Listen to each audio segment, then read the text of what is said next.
can never be so sure with the Black Knight. You never know which side of him you will see, something the MCU has yet to decide on. However, seeing the state of the multiverse as it is right now, I would not be surprised to see the villainous side of the character, and him wreaking havoc in the multiverse before joining the Avengers team, something he is bound to do in the near future. Much like how the DCEU has a new knight in the form of Robert Pattinson's Black Knight, the MCU will also have a knight, Dane Whitman's Black Knight persona, that already took place in the MCU in the post-credit scene of the Eternals movie, with Kit Harington in the role, who is here to stay and will probably play a huge part in the upcoming events of the MCU, so keep an eye out for him. Being one of the longest tenured characters from the Marvel Comics who debuted in the late 1960s, is also one of the earliest members of the infamous Avengers team, who also served as their leader at one point. Dane Whitman is an heir to a legacy dating all the way back to the time of King Arthur. And get this, he is also part of a comic book legacy that even predates that of Marvel. Pretty crazy, right? And I am saying this because I am sure that many of you have never heard about the character before his debut in the MCU, or even at this very moment as I speak. So yeah, he is pretty cool. For all of you who have seen the Eternals movie, you saw that he appeared as yet another normal guy who is a love interest of Cersei. And for all of you who haven't, what are you even waiting for?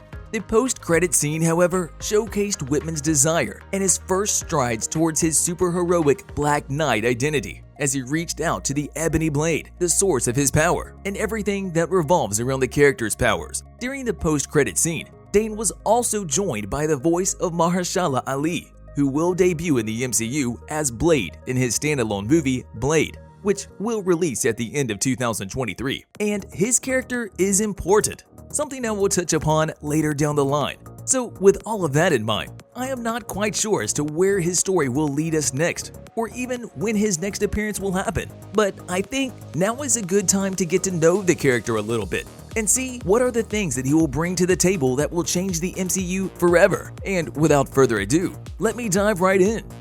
It would be an understatement of mine to say that Black Knight has to be one of the characters that have one of Marvel's most unsung mythological legacies, which is why I will try to bring you all that close to the character and what makes him tick, as well as what made him hit that like button just like you should if you haven't done so already. But no, in all seriousness, what his presence in the MCU means for the events to come and how he will fit in all of it. Oh, and I almost forgot. He might have something to do with the X-Men within the MCU, seeing how he has a lot of connections to the group in the comics.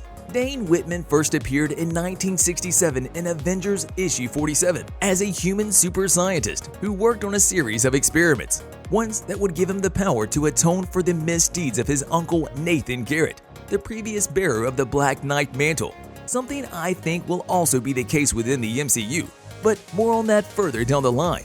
After the death of his uncle, Dane inherits the legacy of the Black Knight, who vowed to return the mantle to its heroic origins after being used to do some evil things by the previous wearers of it. As for the Ebony Blade, the source of Dane Whitman's power, well, it has been enchanted with tremendous but corrupting power, a weapon that can only be wielded by the pure of heart. As for Dane Whitman's time since becoming the Black Knight, he also rides a winged horse named Aragorn, a product of his genetic experiments that has also been ridden by Brunhild at one point, the original Valkyrie. And although Whitman chooses to do good deeds, he still joins the Masters of Evil, a group that his uncle was once part of, something I think will also happen in the MCU, not in the literal sense, but rather Dane choosing a more villainous persona.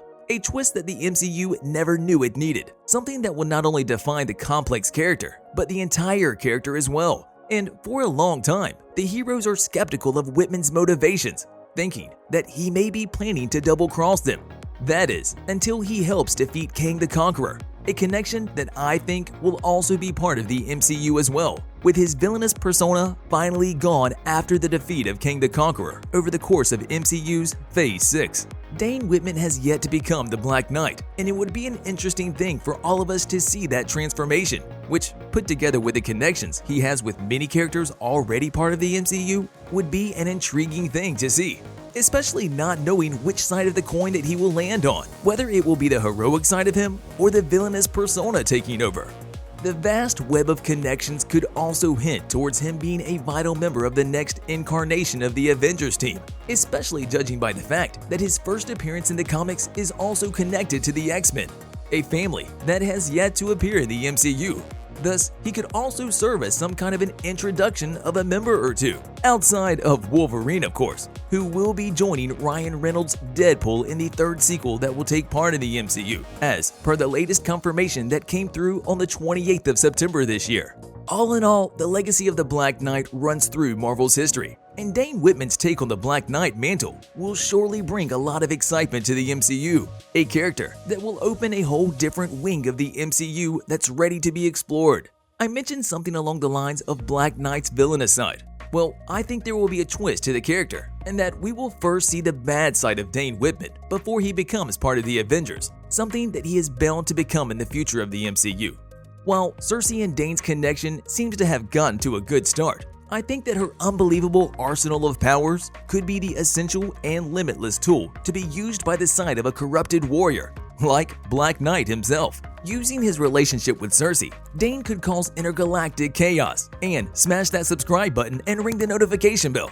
On the more serious side, however, he could sow seeds of violence on multiple worlds, which is perfect when we see where the MCU is headed next, a multiversal war.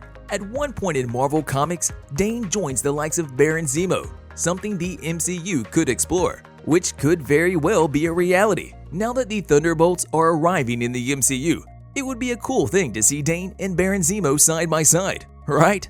However, the ever-looming presence of Kang the Conqueror is probably the likelier option for Dane Whitman to dive into the villainous side of things, with the two meeting each other while Kang is on his quest for domination, which could eventually lead him to come face-to-face with the Black Knight, and the two become partners of a sort.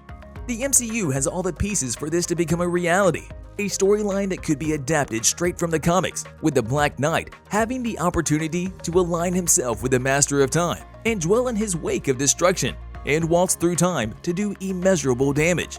One thing, however, that is a mystery to me is the central part of Black Knight's journey in the comics that takes him to Weird World, a realm of mystical beings, perverted science, and unmatched sorcery, where Dane Whitman is overcome by the Ebony Blade and takes the throne from the existing king and creates legions of deadly creatures. In the recent state of the MCU, both the quantum realm and the multiverse in full swing would allow for countless kinds of potentially odd planes and beings to emerge, one of which ruled by the Black Knight, a world that he named New Avalon. See you in the next video.